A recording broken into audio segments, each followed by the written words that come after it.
My name is Rim Raoudi and I'm a Moroccan entrepreneur. I started my business a few years ago to help young people overcome the quarter-life crisis.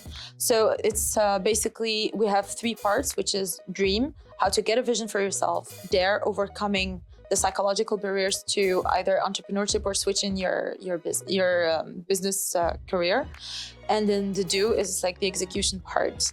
And throughout this work, I also had to collaborate with many NGOs, especially incubators and feminist NGOs that support young women entrepreneurs get into business.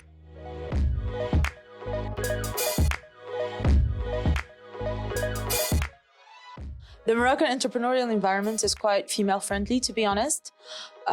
So there are almost as many women as men. Like, I work with incubators and I've never noticed that there was a gender imbalance, at least at the first stages.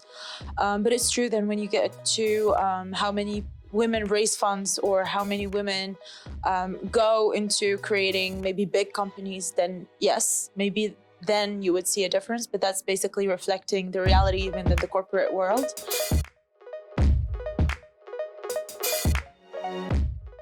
Well, one of the most interesting projects we worked on was with young female entrepreneurs, where we paired 10 young entrepreneurs with mentors, because you can't be what you can't see. And sometimes you're missing, like if you're just missing a small portion of the equation, it all becomes very difficult. So what we did was pairing them with those people for 6 months. And our job as an NGO with Global Shapers, I'll just name them, with the Rabat Hub, is that we used to pair them. And our job as an NGO was simply making sure that the link was maintained.